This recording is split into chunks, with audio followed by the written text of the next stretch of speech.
What's going on, 2-1 Browns fans? Welcome into a live Cleveland Browns report. We're going to break down all of the latest on the Brownies during today's show. Plus, we're going to run through, I think, a fun segment, kind of a stock up, stock down. We're not quite at the quarter mark of the 2023 season, but we're right on the doorstep of it. So I thought for today's show, we can kind of run through some guys who are maybe overachieving and some guys who are underachieving. Now, before we get into all of that good stuff, we're going to let the audience build up a little bit. Let everyone kind of click on the notification, file in, get their seats, all that good stuff. So shout out your city for me in the chat right now. If you have never tuned into a Cleveland Browns Report live show edition, we are all about two-way audience here. We're all about getting you guys involved, giving you shout outs, all that good stuff. I think it's what makes Chat Sports such a great and unique spot for your sports content. So let's get some shout outs going. Shout out your city down in the comment section below.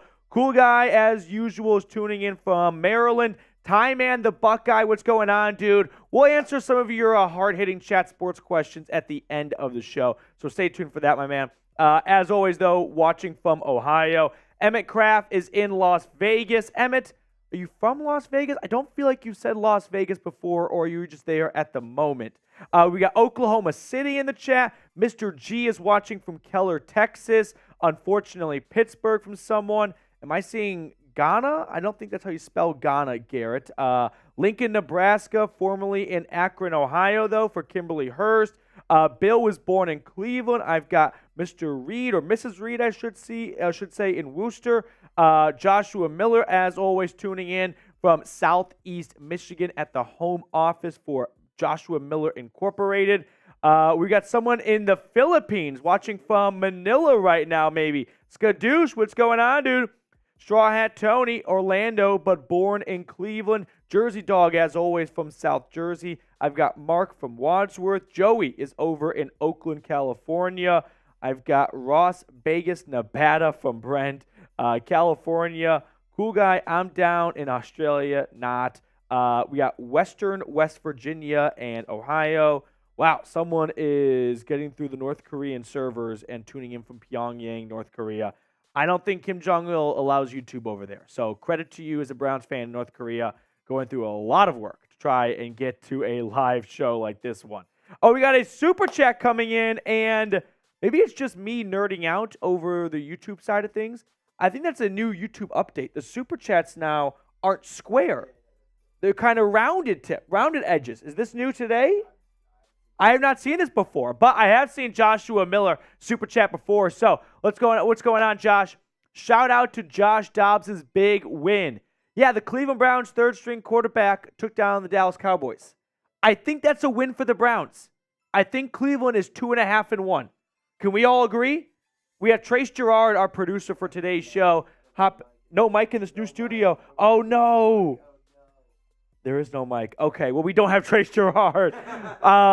Here at Chat Sports, we recently expanded and kicked down the wall. We did that last year. But we took over an office space kind of down the hall from us. So we're growing, and we needed more room. We needed more studios. And so me and Trace are like, well, let's do today's live show over in the new studio, mostly because we're the only ones over here. So you kind of have that feeling like away from your parents, away from your bosses.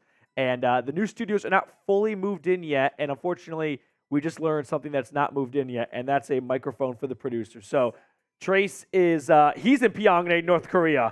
You got no freedom of speech right now. All right. Who's this Tanner dude? I just saw Cool Guy tell Tanner to get out. If Cool Guy wants someone out, I'm taking Cool Guy's side without knowing the other side of the argument. Okay. I do want to know, though, what position do you guys think the Browns might trade for? We know Andrew Berry loves a good trade. Is there a position on this roster? Because the trade deadline is 4 weeks away and change. Could you see Andrew Berry making a trade for blank? A running back? A wide receiver? Something on defense? Let me know what that one position you think that maybe Andrew Berry goes, you know what? My in-season is everyone else's off-season, right? GMs, they're like nocturnal, basically. It's reversed. They do all their work the moment the regular season ends, up until the regular season begins. Once the regular season begins, they kind of sit back and look and see what their work is doing. But they might make one or two more moves. And so maybe there's another trade waiting for the Browns. And if so, what position? I'm seeing tight end from Reed come in. Cool Guy says a tackle or a guard. If you want some extra depth, I could see that. Right? No one's taking over from Bitonio or Teller. I don't think anyone's taking over from Jedrick Wills, but he's kind of the odd man out because Dwan Jones, I think, has outplayed Jedrick Wills. Does anyone disagree? Right now, Dwan Jones is looking like a much better tackle than Jedrick Wills is. Maybe that's a hot take. Oren Smith says wide receiver. Joshua Miller's on the tackle train. Emmett Kraft is going with running back. Garrett Barker says left tackle. Mick the Dog Teller isn't having a great year. Mick, I respectfully disagree. I watch Miles Teller, good actor. I watched Wyatt Teller, completely pancake a Bengals linebacker, Michael Orr style on the blind side, like 30 yards down the line of scrimmage week 1. Wyatt Teller, I think, is having a strong year. What's that? Yeah, big conspiracy. Blindside, never happened. Garrett Barker says, would you rather lose Chubb or Myles Garrett? How about no? I don't want to answer that question. That one hurts too much. Mark, left tackle. Ty Man says defensive. I don't think defensive tackle, right? You've got such a deep defensive tackle place right now. Maurice Hurst is making plays as your DT4. Let that sink in for a moment. Last year, this team's starting defensive tackles were not making plays. This year, the last guy on the depth chart is making plays. I think you're pretty good at interior defensive line. Mick the Dog, I hated him allowing Pittsburgh in our backfield all night. It was a brutal day on the offensive line. That was probably collectively their worst game since I feel like the Bills game last year was a bad showing for the O-line. Just kind of right off the cuff from my memory. I don't feel like the Bills game was the Browns' offensive line best game. Okay, so with that being said, we are going to talk a little bit more about the offensive line in today's show. So kind of a sneak peek here. Have you given up on Jedrick Wills? Jedrick Wills, where to begin? I want Jedrick Wills to work out because then the Browns have a long-term solution at a cornerstone piece, right? Quarterback, left tackle, defensive end, wide receiver. Those 4 positions go top 10 in the draft, and I'll toss in corner too. Like, of the 22 starting spots or whatever it is, those 5 spots go top 10 in the draft more than any other position. You don't see linebackers go top 10 very often. You don't see safeties go top 10. You don't see guards or centers go top 10. You don't see running backs even go top 10 very much anymore. But those 5 spots, you see tackles go off the board. You see quarterbacks, defensive ends. When was the last time a first overall pick was used that was not a quarterback, defensive end, or offensive tackle? I can't remember one. Really, that is good trivia. You have plenty of quarterbacks. Eric Fisher was a left tackle that went first overall to the Kansas City Chiefs. Plenty of defensive ends. 2 years ago, Trayvon Walker. Wide receiver going first overall. I remember Justin Blackmon going second overall. It's been a long time. So the point I want to make here is I love to see Jedrick Wills work out at left tackle because that's a huge piece of the roster. But right now, I'm getting so sick and tired and frustrated of Jedrick Wills letting a guy go by him, which, hey, there are a lot of good defensive ends. You're going to get beat. That happens, okay? But when he does get beat, he's got the worst pathetic excuse of a recovery, and it's just this. It's just standing still, watching Deshaun Watson get hit, not pushing the guy off his quarterback, not picking up Watson, not running after the fumble. No, it's just this. And it drives me up the wall. I don't know if anyone else feels this way or I'm the only one that gets so frustrated with, hey, for every great play Jedrick Wills has, I feel like every time he gives up a sack, it's like a lack of effort issue. How do you have lack of effort in the National Football League? This is the NFL. People kill to play in the NFL. Ask Ray Lewis. So, okay, that one might get me in some trouble. Hopefully Ray Lewis does not come through our studio doors. All right, here we go. Yep, so with that being said, we do have a OJ for sure. All right, mailbag coming up later on. Hashtag Browns or Super Chat. If you want to guarantee your question on screen, you can Super Chat. Otherwise, you have to go the hashtag Browns route, which is no problem. You're just at the mercy of producer Trace Gerard picking his favorite questions. And I don't know. Trace might not like your question. It's all I can. It's up to Trace, and he has no producer mic, so he is unhinged right now. Okay, so hashtag Browns or Super Chat. This is what we have coming up on for today's show. We got the latest news and rumors, and then we're also going to have a stock up, stock down portion of the show as well. We'll get that on screen for you guys in just a second here. And then a mailbag at the end of the show. So this is what we have coming up, that news and rumor segment, stock up, stock down, and then a mailbag, hashtag Browns or Super Chat. Okay, once we have the green light from producer Trace, we are going to jump into the first segment of today's live show. We have 215 people hanging out with us right now, 25 likes. That stings. I know I'm thirsty for likes, but can we do a little bit better? Because if we don't get more likes, then YouTube's not going to push this video. Then I'm not going to get more subscribers. Then I'm not going to get more studio space. And you guys aren't going to get more content. The Ravens rundown, the Bengals breakdown, and the Steelers talk is going to get more content out there. And that sucks donkey dicks. So can we please like the dang video? Oh, my dog Cruz. We bought her a new bag of kibble yesterday. But as soon as that runs out, no more kibble. And that's on you at home. Think about that for a moment. All right, we're up to 52 likes. That's good enough for me. Are we ready to jump into a live show? All right, guys, let's get into it. The latest news and rumors coming up right now.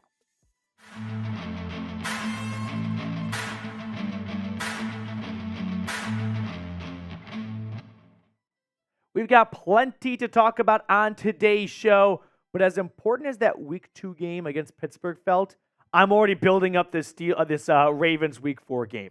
An opportunity to go 3-1 into the bye and really step on Baltimore's throat after they lost at home against the Colts. So I don't only want to beat them on Sunday, I of course want to beat our Ravens Rundown channel here at Chat Sports in subscribers. Now we got a good lead on them so far throughout the week, but let's bury them. Let's put them 6 feet below the ground, hit the sub button down below, and let's get into today's show. So we have some roster moves being made here. The Browns made some practice squad additions and subtractions. They signed 2 players, Devin Asai, the tight end who was with the Bengals most recently, and then running back Deion Jackson, who was released from the Indianapolis Colts not too long ago. And to make room on the practice squad for those 2 guys, they moved on from Tristan Hill. Remember, that was a Dallas Cowboys second-round draft pick, I want to say. And he had a decent preseason, but Maurice Hurst ultimately won the starting job or won the roster spot over him. And then another UDFA or a UDFA from this past draft class, Hassan Hall out of Georgia Tech. He was like the kick return guy, if you guys remember, during training camp and preseason. He didn't really wow me much in training camp or preseason, so they move on from him to make room for Deion Jackson. Deion Jackson is probably the most notable name of these 4 just because he has some NFL regular season experience, and we also know the Browns running back room is a little shaky at the moment, right? Nothing is a guarantee for the rest of the year, so keep an eye on Deion Jackson maybe to move up to the active roster if Pierre Strong Jr. doesn't look like the guy as an RB3, or they're not getting good production out of Jerome Ford or Kareem Hunt. So with that being said, let's get into some Browns rumors on today's show. The Browns trading for Jerry Jeudy. Well, we're going to discuss this because there are some wild internet rumors out there about the Browns going out and maybe acquiring the Broncos wide receiver. And I don't think it's very likely, which is why I'm going to give it 1 Bernie head. So just 1 Bernie head on the Browns potentially even trading for Jerry Jeudy. This seems like a long shot in my opinion. So why are we discussing this? Well, there's very reputable very reputable Twitter account, NFL Notifications, said trade rumor. I don't even know who we is. It's just this guy's account with 21,000 followers. But we have been informed that trade talks for wide receiver Jerry Jeudy will be re-engaged soon as the Broncos look to acquire draft capital. The Browns and Patriots are and one other team are currently interested. So there are some rumors about rumors that NFL Notifications is just someone who works in the front office. It's their burner account. I don't think this has much legs to it at all, but we do know the Browns were interested in Jerry Jeudy at one point in time. There was a lot of buzz in the offseason that Cleveland was kicking the can on Jerry Jeudy and making some phone calls over to Denver to see what the price would be. Now, I could definitely see Denver being in sell mode after their 0-3 start. They lost by 50 points in week 2. They did pick up Jerry Jeudy's 5th-year option, So to me, that signals they like to see him on this roster for all 5 years of his rookie contract. But if some team comes in with a good offer, maybe they do jump at it and they decide to, hit the reset button and try and get some draft assets. Now, Jerry Jeudy, so far in his NFL career for a former first-round pick, has been a bit on the underwhelming side. When you look at Jerry Jeudy's career stats, we'll throw that on screen for you guys in just a second here. He's never gone over 1,000 yards. Last year was the best of his NFL career, 972 yards, 6 touchdowns. He did most of that work in the second half of the year, so unfortunately, he started the year off injured with a bad hamstring, and that's kind of slowed him down a little bit. I think it's too early whether we're being, we're believing what NFL notifications has to say or not. Regardless of that, I think it's too early to rule on whether or not Cleveland should even trade for a skilled player, Jerry Jeudy or someone else. We're 3 games into the regular season. We haven't seen enough from Elijah Moore or Donovan Peoples-Jones to know if these guys can be wide receiver 2, right? I think we are a little early to be looking to make some big trades and give up premium assets for skilled players. If you want to trade for someone that's going to cost you a 7th, a 6th, or a 5th round draft pick, sure, you're not going to need a whole lot of approval. But if you want to give up a 2nd round pick for someone, that's going to have a long discussion with it. And so if you're giving up a 2nd round pick, you better believe that has to be coming at a position of need. And I think 3 games in, it's too early to rule on whether or not the Browns need another wide receiver. Now, what I want to know from everyone watching, though, is what position do you guys think the Browns might trade for? Right? Still early, but what position could you see the Browns possibly trading for? A wide receiver? A tackle? Let me know down in the comment section below. All right, moving on to our second segment for today's show. Could we give JOK the Most Improved award? I'm going to give this one 3 Bernie heads. Just like how I said, it's too early to talk about trading for specific players and positions. It might be too early to start handing out awards, but JOK, through the first 3 weeks of the season, the guy looks like a very different player from the first couple of seasons of his NFL career. Now, before we get into that, today's Browns Report is sponsored by Game Time. You shouldn't have to worry when you're buying tickets to your next big event. Game Time is the fast and easy way to buy tickets for all the sports, music, comedy, and theater events near you.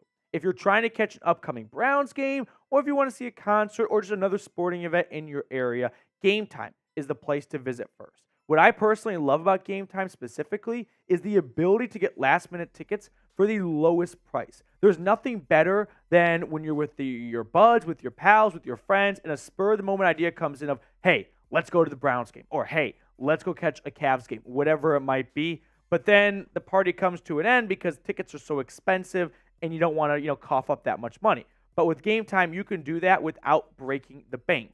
Game Time is the only ticketing app that gives you complete peace of mind with your purchase. You can buy tickets in seconds with just 2 taps. They're obsessed with finding ways to help you save money on tickets. Game Time has deals on tickets right up to the start of the event and even an hour after it starts. It's the place to find last-minute seats. Download the Game Time app, create an account, and use the code BROWNSCHAT for $20 off your first purchase. Terms apply again, but create an account and redeem the code BROWNSCHAT for $20 off. Download Game Time today. Last-minute tickets, lowest price guaranteed. All right, getting back to our JOK segment here. So far this season, the box score numbers might not look like a guy who's turned it around, but I'm telling you, JOK has been one of the best players on this defense, and he was flying all over the field this past Sunday against Tennessee. You look at his PFF grades, and PFF's not the end-all, be-all, but it's a good starting point. He's the 24th best linebacker out of 77 qualifying players, so top half in the league, top third in the league. Overall, 72.2. His run defense, and this is a spot where the Browns were sorely lacking last year, has really gone up, 71.7. You want to know why that is? Because JOK is a bit of an undersized linebacker. He's got great speed, agility, but unfortunately, he doesn't have the biggest frame, so that leads to sometimes picking up some hits and getting injured, or being an easy target for a lineman getting to the second level. But now that the Browns have actual defensive tackles in Dalvin Tomlinson and Shelby Harris, and even Jordan Elliott's been a little bit better-ish, well, these guys aren't getting to JOK. So he's able to do what he does best, which is fly into gaps and blow up plays in the backfield. JOK has been balling out so far. The key for him, though, is to stay healthy. That is something we have not seen from the former Notre Dame Fighting Irish player, right? He has always run into injuries, and knock on wood, fingers crossed, that changes this year. But if he does stay healthy, we're going to see a great season out of JOK. Now, another guy that maybe I could have included would be Elijah Moore. Grant Delpit has been awesome this year. The reason why I'm not talking about Grant Delpit for this is because I've been so high on Grant Delpit going into this year. I'm not surprised whatsoever for the season he's having.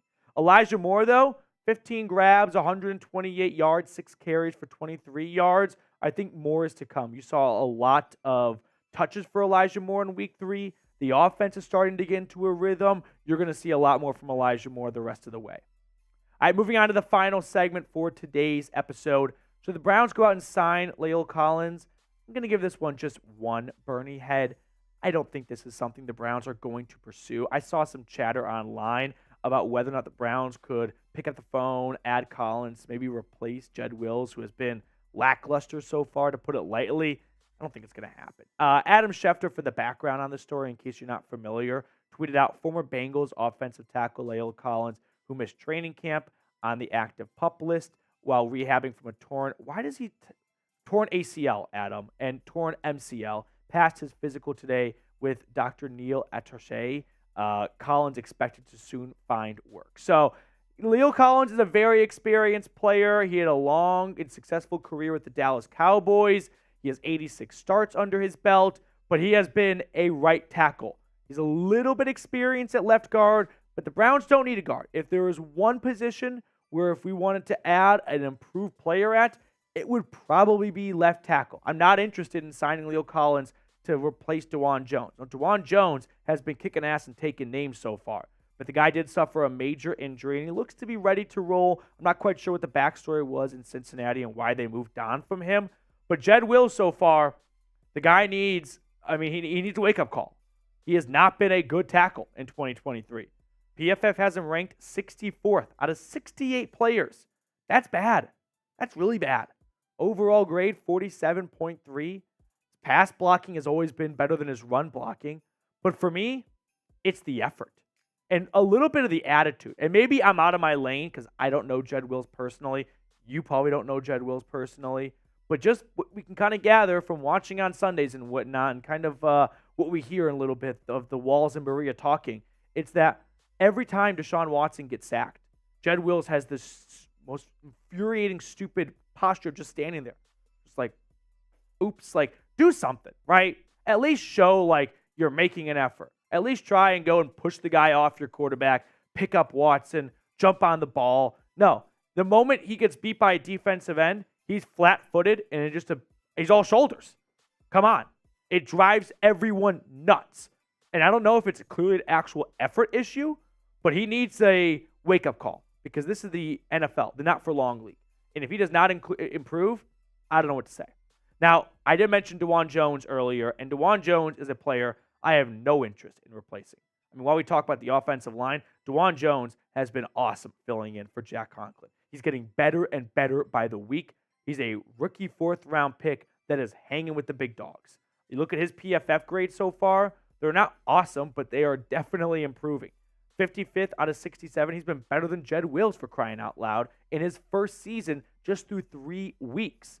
Pass blocking grade is exactly what I'm looking for, 74.3.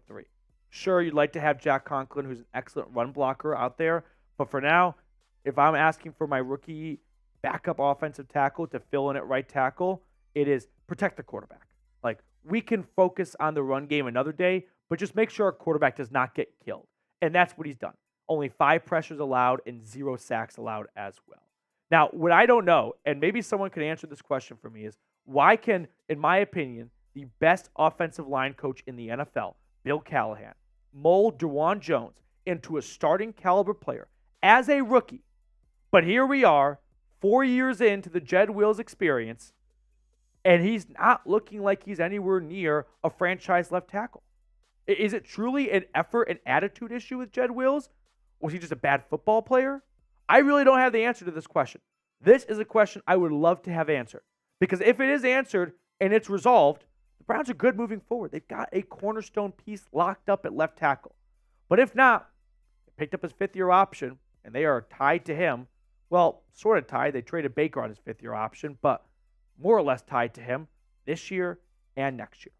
So let me know. Have you given up on Jedrick Wills? Yes or no? Give me your honest opinion down below in the comment section. I don't want to give up, but I'm very close. I'm probably one or two more this away from giving up. All right, following the Browns win over the Titans, we got PD's Doghouse, Good Doggies edition. So a long walk. These are just the most arbitrary things I just come up with. Deshaun Watson, meaning going from 1, 2 to 3. Watson was much better in week 3. We can all agree. If Amari Cooper is not called out of bounds for no good reason at all, Watson throws for 3 touchdowns and over 300 yards.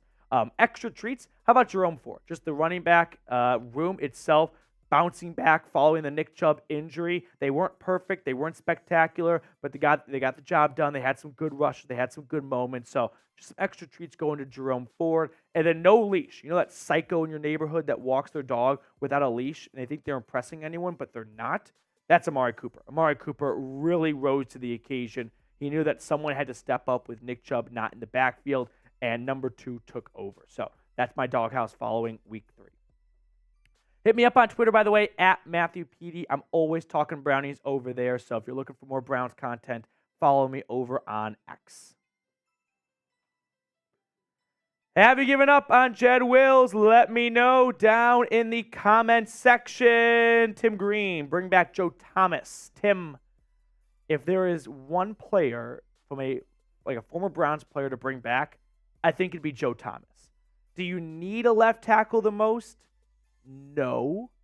Probably need a running back more than anything. And Jim Brown would have been nice for this, but I would love to have Joe Thomas be a part of this roster just so he can be a part of winning for once, right? That was something he was really robbed of his time in Cleveland. So I like that.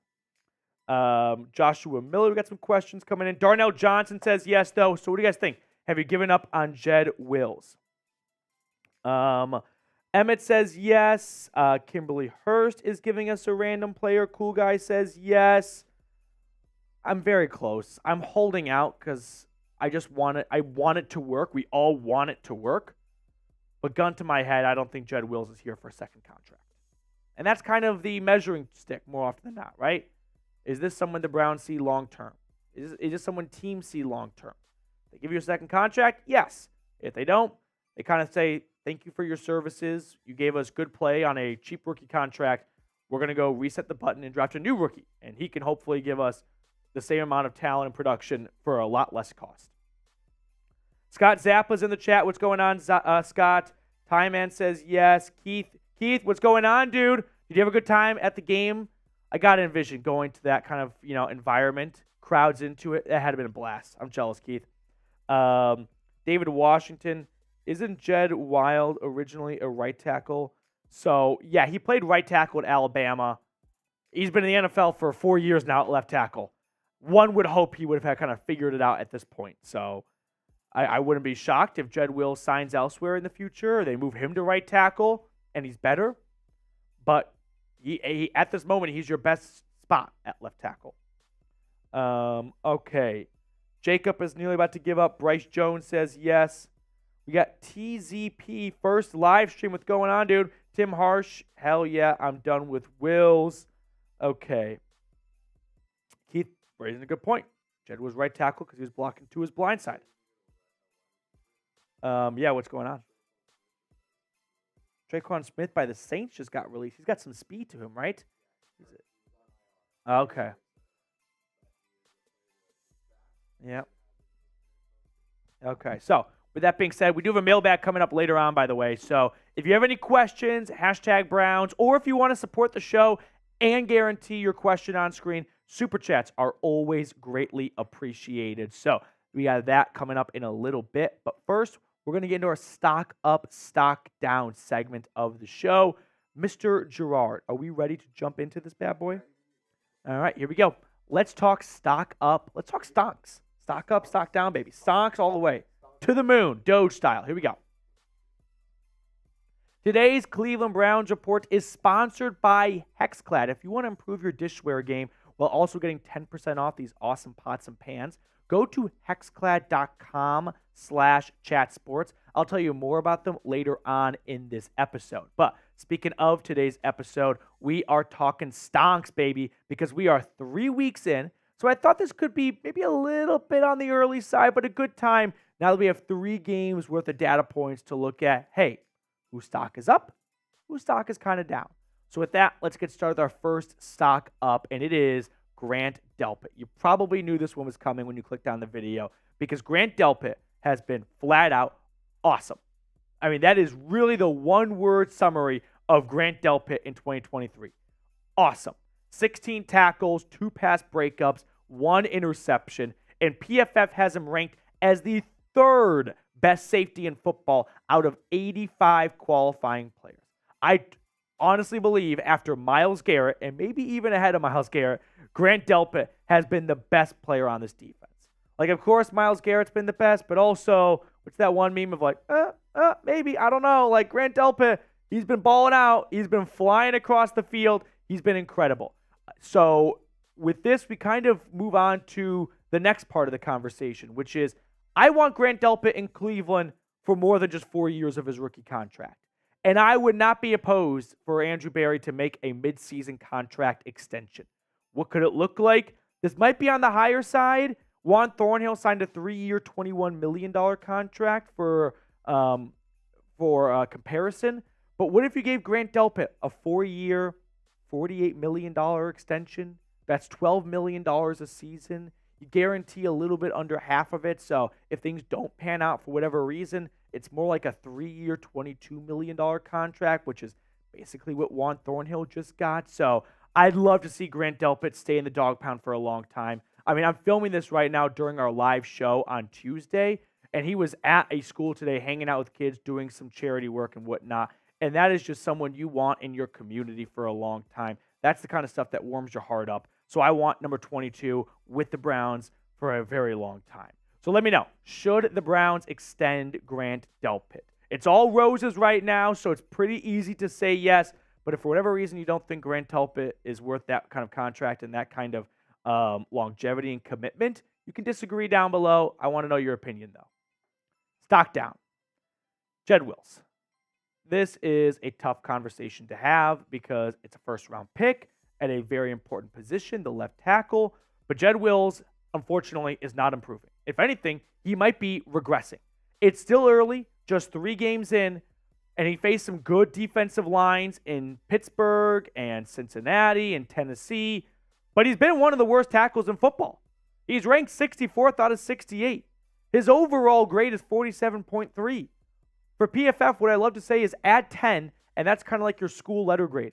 Could you imagine getting a 57 on your test and being one of the supposedly best students in the class, as your left tackle should be? The Browns picking up his 5th-year option at this point is looking like a big mistake by Andrew Berry. And I'm not going to harp on Andrew Berry too hard because there's no GM that bats 1,000. Every single GM has bad draft picks, has bad free agency moves.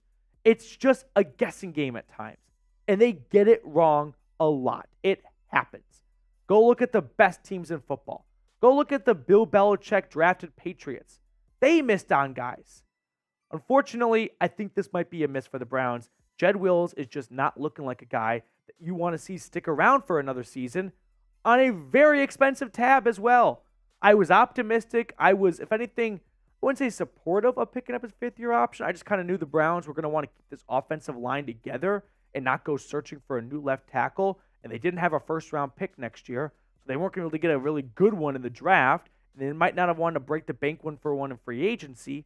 So Jedrick Wills for his price tag was sort of their best option. But James Hudson for 18 less the cost could be doing just as good a job as Jedrick Wills is at this point. Now, before we get on to the rest of my stock up, stock down, it is time to talk about your kitchen. And no, I'm not talking about your roommate's dishes in the sink. Today's sponsor, Hexclad, has revolutionized the cookware industry with a hybrid pan that gives you all the convenience and cleanup of nonstick, the versatility of your grandma's cast iron, and a lifetime warranty just in case you find a way to destroy them. Go to hexclad.com/chatsports for 10% off. HexClad truly checks every single box when it comes to picking your cookware. They are metal utensil safe, dishwasher safe, and oven safe up to 500 degrees.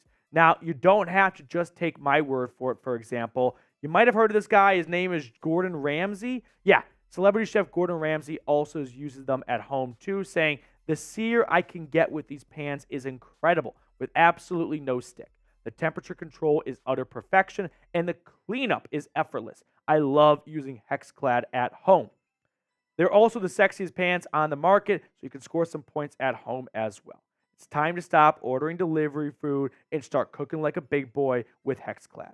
Real cuisine is not made in the microwave, believe it or not. It's cooked in a HexClad. So for a limited time, get 10% off with our special link, hexclad.com/chatsports.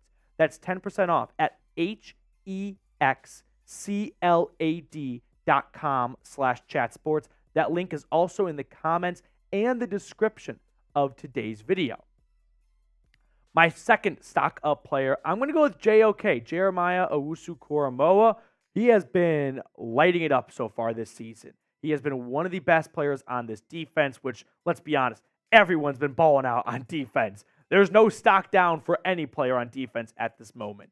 But JOK has really caught my eye. I know 13 tackles and 3 tackles for loss might not jump out to you, and the casuals would just look at that and go, what are you talking about, Petey? What am I talking about? The guy's run defense has dramatically improved, 71.7. He's got 7 stops on the season. He's got an overall grade of 72.7 from Pro Football Focus. He's a top 3rd linebacker so far in the season. JOK and this entire linebacker unit in general has been awesome. Look at Anthony Walker and Taki. All 3 of these guys, for crying out loud, coming off injured reserve from last season. And all 3 players are not skipping a beat to start this year. All 3 players are playing their best season of their NFL careers thus far. Sure, small sample size, prisoner of the moment, I get it. But I love what I've seen out of JOK. And Walker and Taki, they might not be players that get long-term contracts with this team, but I hope JOK can play himself into one. Because I'd love to have a young nucleus of Grant Delpit, JOK, Denzel Ward, Martin Emerson, Myles Garrett, of course, the future of this Browns defense. Now, before we get on to the rest of my stock up, stock down players, make sure you tune in for our Week 4 watch party against the Ravens. I'm smelling a big game. I'm smelling a Jim Schwartz masterclass. I'm smelling Jadeveon Clowney only wants to play on 3rd downs and is a non-factor in this game. OBJ might not play. We'll have to wait and see what his injury status is, but make sure to tune in for our watch party. It's going to be a great time. My second stock down, I'm going to go with DPJ. I'm reaching for this one because you could make an argument to just have stock up across the board, but it's not all roses. This team is 2-1. This team is not where we want to be at the end of the year. Hopefully they continue to improve, and I need to see improvement from Donovan Peoples-Jones. He's the 3rd wide receiver on this totem pole right now, and he was supposed to compete with Elijah Moore for the 2nd spot, and he's quickly losing that battle, right? DPJ only really got involved in the offense in Week 3, which, hey, you can kind of put that on Deshaun Watson if you want to, but it's early. We're only 3 games into the season, but this is a contract year for DPJ, and he is making Cleveland's decision a lot easier with the numbers he's put up so far. So if DPJ wants to have a long-term spot with the Browns moving forward, he's got to pick up his play a little bit. And I understand you can put some of that on the offensive line, Deshaun Watson, but at the end of the day, you got to get numbers. That's just the way the NFL works. You got to get results, and so we need to see more from DPJ. Moving on to my final stock up player. There are a lot of players you could have gone here. Denzel Ward has been one of the best corners so far in football. Myles Garrett, of course. But Zadarius Smith, someone that Browns fans didn't quite know what to expect this season, right? He had over 10 sacks last year with the Vikings, but he had all of them in the first half of the year, and then a knee injury pretty much made him obsolete the second half of the season. Well, I'm here to say Zadarius Smith looks like he is back to that kind of 10-sack caliber player. The sacks might not be there right now, but they're coming. The guy has 9 pressures so far. To me, this is kind of like the OPS of baseball, where, sure, batting average is the one that a lot of people look for, but I look deeper. I want to know pressures, right? If you're a hockey fanatic, this is like pucks on net, shots on goal. They might not be going in immediately, but the pucks are going to start to get through the goalie, right? Start to get through that sieve, right?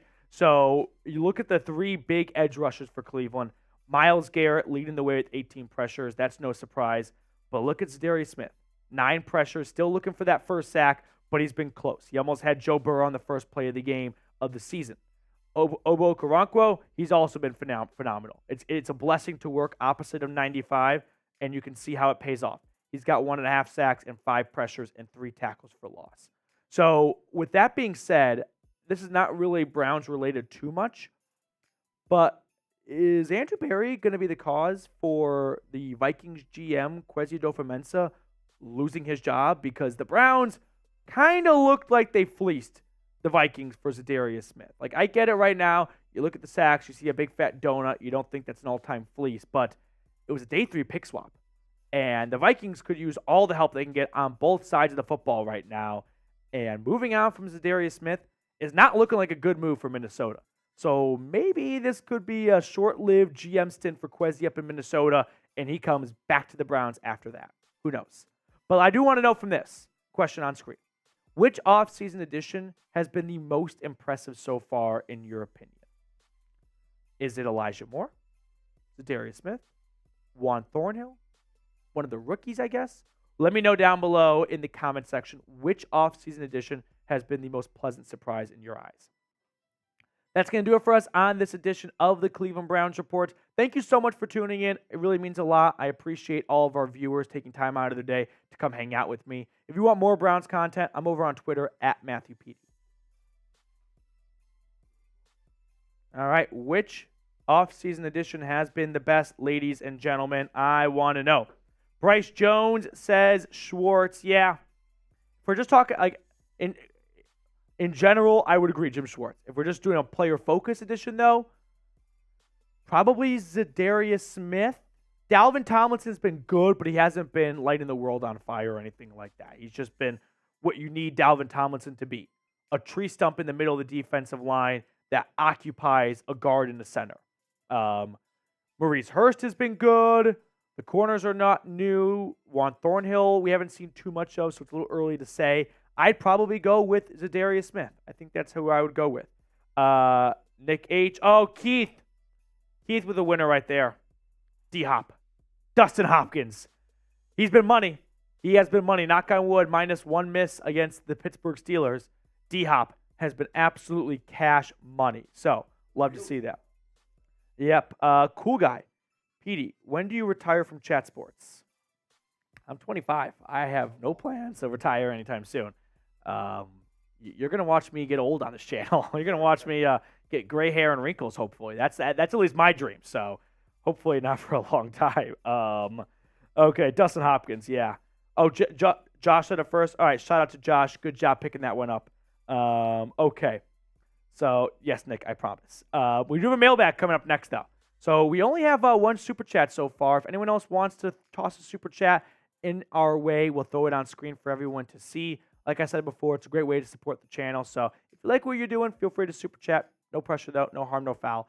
You can always go #Browns in the chat section, which producer Trace is telling we need a few more questions to get this plane off the ground. So if you have any questions regarding the Browns Week 4 matchup or just anything related to this team at all, feel free to ask it in the chat right now, #Browns, and we will pull those questions and put them on screen. We'll start, yep. Cool guy. I agree, and this is something that I don't like to agree with, but I think it's true. It's not a good thing. The reason we lost the Steelers game is because everyone was pretty much shook. Yes, but that doesn't make it any better. Like, if you want to win the big games, you got to win a Week 2 Monday Night Football game if you think you can take care of a playoff game. Like, those are the kind of games where you win and you go, these are the new Browns, right? We're ready to take that next step. We're ready to win the big game. We're ready for this moment to be big enough for us. So I agree, but that's concerning to me. Now, luckily, it's only Week 3. We have a lot of football left. There's going to be a lot of big games coming up, so they have more opportunities to redeem themselves and prove that they can go win a clutch game. But we have to see it first. Joshua Miller with a $2 super chat. We'll get that on later on in the show. Okay, so #Browns or super chat, and we will jump into this mailbag. Mr. Trace. All right, guys. We have 264 people hanging out with us. Just 98 likes. Can we get 2 more likes? 2 more likes, get a nice even 100 likes, and then we'll get this mailbag started. Chad Earl, I want to see Cedric Tillman. We got Nick H asking questions. Rocky Balboa, Joshua Miller. We're 1 like away. Can we get to 100 likes? We got Mick the Dog, Bryce Jones. Oh, there we are, 102 likes. Love to see it. Appreciate those who just like the video. Mr. Trace, here we go. Let's jump into a live mailbag. If you want to get your question on screen, super chat, and we'll have you skip the line. Welcome into a Cleveland Browns Report mailbag edition. Our first question coming in from everyone's favorite character, the Scranton Strangler, Toby Flenderson. But whoever this is asks, could Jim Schwartz end up getting a head coaching job next year? This is a fear of mine that I have growing because I am a little bit nervous that this defense is playing so well that another team might hire Jim Schwartz to be their head coach next year. Now, if I have some bit of good news, if I had to take a stab at what the head coaching vacancies could be come Black Monday in January, I could see the New York Jets, if things don't work out this year, maybe they move on from Robert Saleh. The Chicago Bears look like they might not make it through this season with Matt Eberflus. The Los Angeles Chargers with Brandon Staley, that relationship, that honeymoon is wearing off real fast. The Washington Commanders, maybe they want to move on from Riverboat Ron. Or maybe the New Orleans Saints, if they have back-to-back losing seasons, and they're like, all right, Dennis Allen, we kind of gave that a shot, but you're not the guy for the job. The only thing that I can say is the Jets, the Bears, Chargers, and the Saints, and kind of the Commanders, all 4 of those teams and all 4 of their current head coaches are defensive-minded head coaches. One would think that if the Bears fired Matt Eberflus, or the Jets made a firing, or the Chargers made a firing, their next coach would not be a defensive guy, right? I think the GM or ownership would step in and go, we tried defense, it didn't work. Let's go over to offense. Now, there is a fallacy in the NFL that if you hire a defensive coach, they don't know how offense works. You don't get to be an NFL coach without having a good idea of how both sides of the football work. But that's what fans like to believe, so we'll roll with it. So that's the only thing I'm holding on to is yeah, Jim Schwartz could look like a good head coaching candidate, but he's a defensive guy. And if all those positions that open up are from previous defensive-minded coaches, they might want to go the other way this next hiring cycle. Now, if you have loved what you have seen from Jim Schwartz so far, then make sure to like today's video. If Jim Schwartz happens to stumble across this video or someone sends it to him, I want him to see, oh, man, the Browns fans, they are showing up and showing out right now because that video is over 1,000 likes. Yeah, this defense is balling out. You guys are welcome. Next question coming in via Super Chat from Joshua Miller. Shout out to Josh Dobbs' big win. Could you say the Browns' third-string quarterback beat the Cowboys? Does that count as the Browns' win? 2.5 win? Are the Browns 2.5-1? I think so. I'm going to take that as a Browns win. Cleveland is 3-1. Thank you, Dobbs. Next one coming in from Nicholas. I told you about Tank Dell. I remember back in the draft, Nicholas, you were talking a lot about Tank Dell, and he's looked really good so far for the Houston Texans. Honestly, clap it up for former Buckeye C.J. Stroud. He has been lighting it up, I think, just going off the numbers and whatnot. I have not sat down and watched many Texans games, but Tank Dell and C.J. Stroud, they are forming a really good duo so far down in H-Town. We got Keith, next one up on the show. Good to see you, Keith. A little early, but what defensive players should we extend? I say Delpit, Taki, Anthony Walker, Maurice Hurst, and Zadarius Smith. Need to keep this defense together as much as possible as long. Okay, so let's kind of take those names one by one.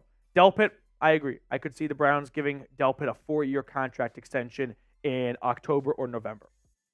Taki, linebackers are pretty replaceable.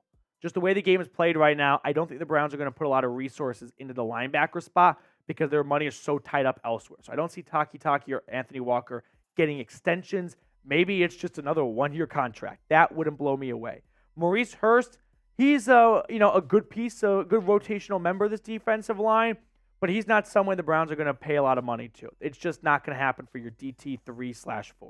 Zadarius Smith, on the other hand, I could see the Browns, who reworked his contract to give him a 1-year deal and more guaranteed money up front, trying to find a contract with him after the season.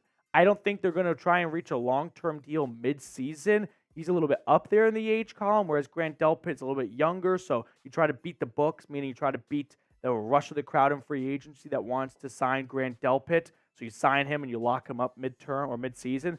Whereas Darius Smith, as an older guy, he might not have a ton of interest in free agency. So the Browns could wait for the whole season to play out and get a bigger picture of a body of work for Zadarius Smith. Now, before we get on to the rest of the questions on today's show, today's Cleveland Browns report is sponsored by Game Time. You shouldn't have to worry when you're buying tickets to your next big event. Game Time is the fast and easy way to buy tickets for all the sports, music, comedy, and theater events near you. If you're trying to catch an upcoming Browns game, or if you want to see a concert or another sporting event in your area, Game Time is the place to visit first. What I love about Game Time specifically is the ability to get last-minute tickets for the lowest price. There's nothing better than a spur-of-the-moment with you and all your friends deciding, you know what, let's go to the Browns game tomorrow, or let's go catch a college football game. And then you go and look at ticket prices, and they're going to break your bank account, and then you can't go anymore, and then no one's happy, and that's sad, and no one likes that. But with Game Time, you don't have to worry about that. Game Time is the only ticketing app that gives you complete peace of mind with your purchase. Buy tickets in seconds with just 2 taps. They're obsessed with finding ways to help you save money on tickets. Game Time has deals on tickets right up to the start of the event and even an hour after it starts. It's the place to find last-minute seats. Download the Game Time app, create an account, and use the code BROWNSCHAT for $20 off your first purchase. Terms apply, but once again, create an account and redeem the code BROWNSCHAT for $20 off. Download Game Time today. Last-minute tickets, lowest price guaranteed. We got a super chat from Joshua Miller asking, thinking about getting a D-Hop jersey, thoughts? Well, I persuaded Josh to get a Cade York jersey last year after the Panthers game. So I'm going to abstain from all jersey recommendations for Joshua Miller after the financial, basically almost as bad as the housing crisis in 2008 that I had you go through last year getting a Cade York jersey. So I love the Martin Emerson jersey. I'm no comment on kicker jerseys from me to you from now on. Sal, next one up. At this point, predict the outcome of a Dolphins versus Browns AFC Championship game. You know, before the season started, I had the Dolphins as one of my, I think that team could go to the Super Bowl. Kind of like how the Eagles went last year, and everyone's like, midway through, they're so talented. Why are we shocked by this? The Dolphins are super talented. Until Tua got hurt last year, they were looking like they were a contending AFC team. Predict the outcome of a Browns Dolphins AFC Championship game. The Browns are in the AFC Championship game. It means the defense is still playing rock solid, and the offense is getting better and better. So I'd say the Browns beat the Dolphins with Jim Schwartz's defense locking down Tua 27-20. That'd be my score prediction right there. Browns to the Super Bowl, baby. Cool guy called zone. Browns go to the Super Bowl. I'll see you in Vegas, cool guy. Browns fan for life. Next one up. Do you think this is the most important game this Sunday against the Ravens? I thought the Steelers was the most important game ever. And then we learned how quickly that, sure, losing sucks and losing hurts, but what's the best cure? What's the best remedy? Winning. Now, it is very important that the Browns can win this game and be 3-1 going into the bye, and then they come out and they knock off the 49ers at home the next week. You're 4-1, and you got through the hardest part of your schedule with the Bengals, the Steelers, the Titans, the Ravens, and the 49ers, and you're 4-1 in that stretch. Oh, it's going to look a lot better on the other side. So this game is very important for that element, and it's also important because there has to be a changing of the guard in the AFC North. The Browns have to make their presence known and start winning these divisional games. They've been able to do that against Cincinnati, but now they're going to apply it over to Pittsburgh and Baltimore, who have more or less dominated the AFC North since 2002. Mr. G, we've only played non-mobile quarterbacks. How do you think we'll do against Lamar? That's a good point. That's a fair point to make. Lamar is, a one of a kind. He has the ability to extend plays. He's got the ability to run. So as a defense, you have to hold back a linebacker or two to spy on Lamar, meaning you can't rush everyone against Lamar because then he slips out of the pocket and there's no one in the next level, right? You have all your corners and safeties running back with receivers, but there's no one there to account for the quarterback. What makes the Browns such a nightmare of a matchup for Lamar is Cleveland can get to the quarterback with 4 or 5 guys, which means they can hold back Walker, Taki, and JOK, right? They can put one of those guys and Grant Delpit on Mark Andrews. And so they can have Walker and Taki help spy on Lamar Jackson. They don't need to be blitzing the quarterback to get after the quarterback. So I like the Browns' defensive chances against Lamar, but you're right, Mr. G. It'll be different. Not playing, people that have, hands for feet pretty much. They can't run like Lamar can. We got a $1 super chat coming in from Brad. Brad, thank you so much for the super chat. I appreciate it. Robert, next one up. Could you see the Browns trading Jedrick Wills? I know Jed Wills has been disappointing through 3 weeks, but it is just 3 weeks. So even as someone that's been very upset with Jed Wills' overall effort and performance so far, Andrew Berry is not punting on a starting left tackle for his team 3 weeks in. That's just not a good thing to do to your locker room, in my opinion, to go in there after the offense starts to click and go, we're taking your starting left tackle away. That's probably not going to create a good rhythm and a good mojo the rest of the season. Has he looked like someone worthy of his contract, the fifth-year option, a first-round pick? No. But the facts are, it's September. It's a little late to try and make a new move at left tackle. So I think you're stuck with Jed Wills, whether you like it or not. But if someone did call the Browns and said, we'll give you a fourth-round pick for Jedrick Wills, would you make that trade? I know a fourth is not very tempting, but who's going to give a first, second, or probably even a third for the way Wills has played so far? So let me know down below if someone ultimately did call and offer the Browns a fourth-rounder and said, you get a fourth, and James Hudson gets to be your new starting left tackle. Would you take him up on that deal? Yes or no? Joshua Miller. Could you see Jim Schwartz replacing Kevin Stefanski if the offense starts having issues again? I don't think you're going to have a midseason firing. It doesn't seem like Jimmy Haslam wants to go down that road again of constant turnover and a carousel at the head coaching position. Yes, if the Browns disappoint this year, Kevin Stefanski is likely done. But I don't think you're going to see a midseason firing. I just don't think, unless Andrew Berry and I guess Haslam get super duper desperate and they're like, we are wasting precious games here. Let's fire Stefanski and get a real coach in charge like Jim Schwartz. If that's how they see it, I could maybe be talked into that, but I think Kevin Stefanski is going to get the full season unless things really start to fall off, which it doesn't look like that's going to happen with the way this defense is playing. Levi Mayfield, our last question. Myles Garrett gets to Lamar 3 times at least. Garrett got 3.5 sacks against Ryan Tannehill. Lamar's a little bit tougher to bring down, but with Myles Garrett, anything's possible. So I wouldn't go as high to say 3 times. How about 1.5 sacks for Myles Garrett, 1 sack for Zadarius Smith. Give me a Dalvin Tomlinson sack. What am I at? 3.5 sacks. And then maybe the other half sack comes from Owusu-Koramoah. He always seems to be pairing up with Myles Garrett to finish off these plays. That's going to do it for us on today's mailbag. Thanks so much for tuning in. I really appreciate you for joining us on another edition of the Cleveland Browns Report. Enjoy the rest of your day, and we'll catch up later. Would you guys trade Jed Wills for a fourth? Let me know down in the comments section below. Cool Guy says yes. Bacon Blake says yes. Tim says yes. Ty Man says maybe. Ultimately, I would say no. I'm just not jumping in bed with the idea of trading away your starting left tackle midseason while the team's 2-1. That doesn't seem like a good formula for success, right? Breaking up the band while they're just starting to get going. Sure, he might be the Ringo of the Beatles, but they're still the Beatles. You don't take away what is a clicking offense now for a fourth-round pick. That just doesn't seem like a good idea. I wonder how many people got my Beatles reference there. Alan says no. Tim, keep him for backup. Diamond, Bacon Blake is related to Ringo. Wow, that's pretty outstanding. Let's see. We got Sam Brown joining the studio. What's going on, Mr. Brown? Brent, fourth and a $20 gift card to Chick-fil-A. Hot take. I don't like getting gift cards to places that the gift card pays for the entire meal. I like getting gift cards to places where a gift card takes a good chunk of the bill out. What do I mean by that? Sure, getting a $20 gift card to Chick-fil-A is cool because you pay for free, but also it's like it was only going to cost you like $9 anyway.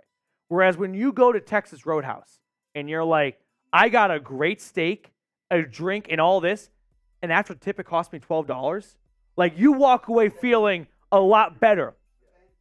That's boy math. That's boy math. Thank you. But going to McDonald's and be like, for free, motherfuckers, like, yeah, you got the dollar menu. Like, it wasn't going to cost you that much anyway. Yeah, no, believe me. You think I don't know food gift cards? I know food gift cards. Come on. Brady, Ruth Chris. Yeah, exactly. If you get a Ruth Chris Steakhouse and you get a gift card there, you're like, dude, the steak's for free pretty much. Like, I'm just paying for the tip right now. Texas Roadhouse is my favorite, like, fast food chain restaurant. No doubt about it. All right, well, that's going to pretty much do it for our live show today. If we get another super chat, we can continue to hang out, but producer Trace always is very generous to offer up his time to come produce our live show, so I don't want to hold him up any longer. But Brady, you're very welcome. They did not get rid of the dollar menu. They still have the $1, $2, $3 menu at McDonald's. That I'm pretty confident about. But I'm not a big McDonald's guy in general. I think it's yeah. I know. I kind of like Wendy's. Wendy's got rid of my pub burger. I like the pub burger a lot. Yeah, the pretzel bun. Yeah. Okay. Well, we have scared everyone off with our fast food talk. Different podcast. Okay. Everyone's got a podcast these days. Some people don't deserve it. All right. One last thing. Just kind of like Browns like gossip, if you will. Did you guys see that Perrion Winfrey tweeted out yesterday a screenshot of his YouTube channel? Game respects game, Perrion. And he's like, if I get to 1,000 subscribers, I'm going to tell the real truth. Now, for all of you guys that have been longtime viewers here on the channel, you know that I love to ask for some subscribers. But that did not work out for Perrion. I looked at the screenshot, and then before I went to bed, I looked to see how many subscribers he picked up. I mean, he picked up like 100 subs, which is, pretty good. To be honest, very good. But when you're an athlete, you should kind of expect subs just to roll in because people are like, oh, you're already validated. So I don't know what truth bomb Perrion Winfrey had to drop on us, but it's not happening for a long time because last I checked, he was still a long ways away from reaching 1,000 subscribers, which it's a tough grind out here on the YouTube streets. Believe me, if anyone knows that, it is me. Trying to get to 25,000 subscribers. That's a nice milestone, right? 25K, that's a good number. Everyone likes 25. All right, that's going to do it for us.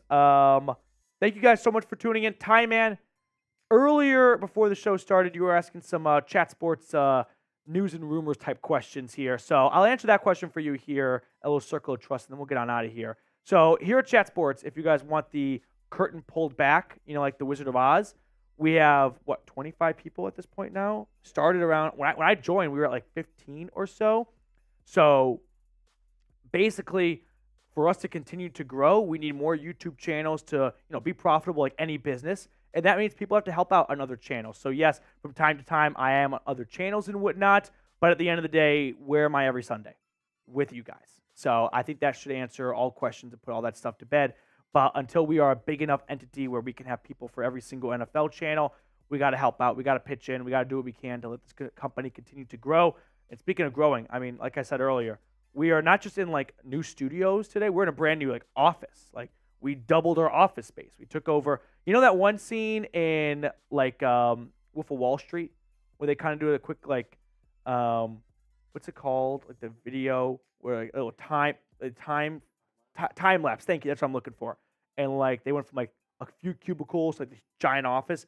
That's what we're kind of going through here. When I started, we had like 3 studios, and now we're up to 12.